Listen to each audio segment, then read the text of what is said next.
Hell, ah, ow, ow. Why did you bite me? That hurt. I hate you. How often have you said something you didn't mean in the heat of the moment only to then regret its consequences? Don't be embarrassed, we've all done it. There's been countless times I've said something mean in the moment, even to people that I care about most, only to then realize that I didn't even mean that. Why did I say that? I mean, sure, I can try apologizing after that, but it doesn't matter. By that point, they're already hurt. It's the same as accidentally knocking over a glass jar or smashing it willingly. Won't make a difference for the glass jar, because it's broken now, it's irreparable. You see, people primarily don't always remember what you did or said, but they will remember how you made them feel, and that feeling of hurt will stick with them for a significant period of time. Our words carry more weight than we realize.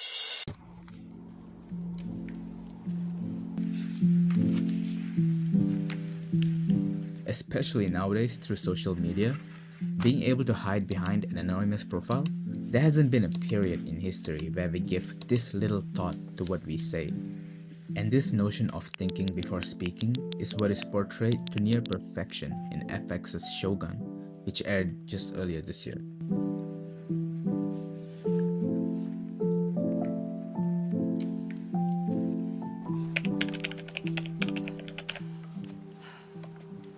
Alright, for context, John Blackthorne is an English pilot stranded in Japan in the 1600s, and he becomes involved in politics and experiences cultural clashes in feudal Japan. And this was a period from the 12th to the 19th century where shoguns had more power than the imperial court or even the emperor.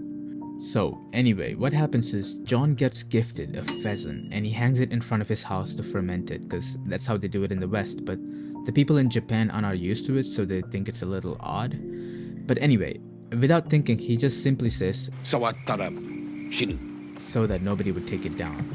A few days pass by and the pheasant starts smelling rotten, which, I mean, duh, but it turned out to be a big disturbance to the neighborhood, and it got so bad that the friendly gardener, who was quite close to John, decides to take the pheasant down, together with his life.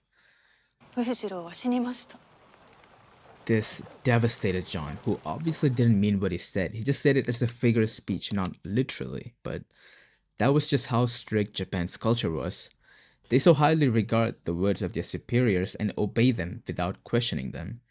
This is the pivotal moment in the show where John realizes what you think or feel internally doesn't matter as much as how well you communicate what you feel, or in other words, he basically learns the weight that his words carry. So this scene takes place during dinner, where John and his consort Fuji and Buntaro and his wife Mariko are eating together. For your information, Buntaro hates John because he sees him as an outsider and addresses him as a barbarian because he's not really accustomed to Japan's culture. But if I'm being honest, I think he also hates him because his wife Mariko spends a lot of time with him, as she is his translator. Well, I wouldn't really call her a translator as much as an interpreter, because that's exactly what she does. My husband comments on the way you eat your noodles. The sound you make while eating reveals the depth of your pleasure. She doesn't simply translate what he says because she knows that it would lead to nothing good. Oh, now they gave me 3 sets of pearls. 3 sets. Wow, dude. You know what I think? You know what I think? I think the way that the code. This is exactly what Mariko is a master at. She knows what Buntaro is saying and yet chooses her words carefully with a lot of thought put behind it. She in fact controls this conversation, and in many cases, she is the sole thread holding the conversation together from splitting into total chaos, and this can only be done by someone who knows the weight of words and the importance of using them wisely. Sorry, we do not use sama for ojiro. It is not proper. Now, some would argue that, hey, why should I hide how I really feel? I should be able to say what I want to say when I want to say it. It's freedom of speech. Of course, freedom of speech is a good thing, but sometimes it can land you in great trouble, and we humans know this well. That is why we ourselves set limitations and boundaries to free speech. For example, when it's used for slander, hate speech, pornography, obscenity, etc. Sometimes holding yourself back and speaking calm with appropriate words holds more power than simply lashing out with no control of your emotions. Alright, let's rewind back to the question that started it all.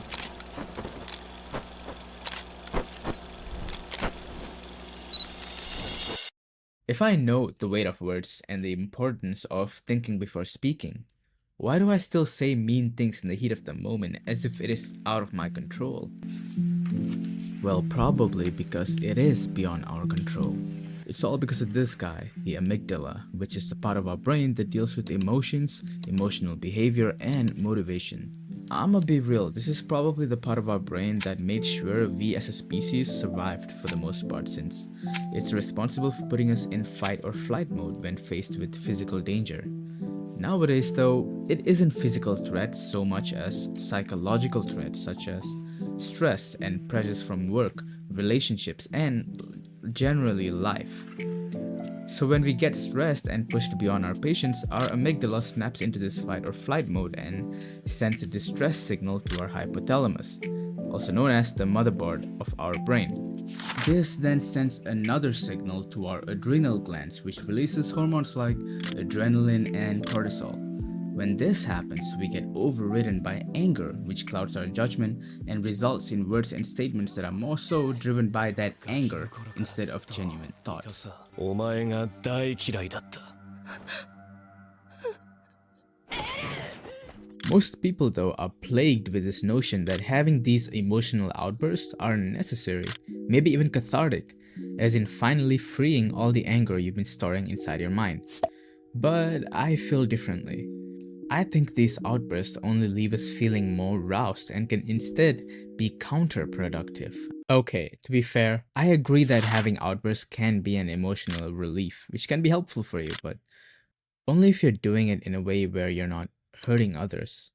I mean, nothing good comes from hurting those around you. You may feel a sense of liberation and freedom, but it's only temporary because eventually, you're gonna end up feeling even worse than you started.